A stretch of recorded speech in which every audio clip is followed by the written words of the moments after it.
எந்த ஒரு இந்துவும் மத்த மதத்துல உள்ளவங்களை தன்னோட மதமா மாத்துறதுக்கு முயற்சி பண்ண மாட்டாங்க. இயேசுவும் கடவுள் தான், அல்லாவும் கடவுள் தான், புத்தரும் கடவுள் தான். வேப்ப மரத்துல எந்த புளிய மரம் வரைக்கும் கடவுள் படைச்ச அத்தனையும் கடவுளா பார்க்கக்கூடியவங்க இந்து. இந்த நேரத்துக்கு கண்டிப்பா வந்து சாமியை கும்பிடணும். எல்லா இந்துவும் எல்லா மந்திரத்தையும் மனப்பாடம் பண்ணி வைக்கணும் அப்படின்னு எந்த ஒரு கட்டுப்பாடும் இல்ல இந்து மதத்துல. நீ விருப்பம் இருந்தா வந்து சாமி கும்பிடு. நீ அசைவ உண்ணியா இருந்தன்னா காட்டுமுனீஸ்வரன், கருப்பசாமி, சோடலமானம்னு கும்பிடு. நீ சைவ விரும்பியா இருந்தன்னா சிவன், விஷ்ணு, பிரம்மான்னு கும்பிடு. என்ன ஒண்ணு, நீ சந்தோஷமா இரு. உன்னை சுத்தி இருக்கிறவங்கள சந்தோஷப்படுத்து. யாருக்கும் எந்த தீங்கும் செய்யாம இரு.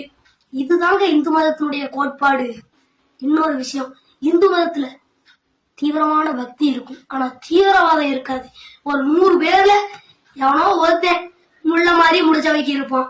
ஆனா ஒரு நாடே மனித உருவத்துல மிருகமா இருக்கு அப்படின்னு கேட்கும் போது 26 பேரை நீ இந்துவா நீ இந்துவா அப்படின்னு கேட்டு கேட்டு நீ இந்துவா நீ முஸ்லிமா அப்படின்னு பார்த்து பார்த்து சார் மோடி ஐயா ஒருத்தரையும் விட்டுறாதீங்க.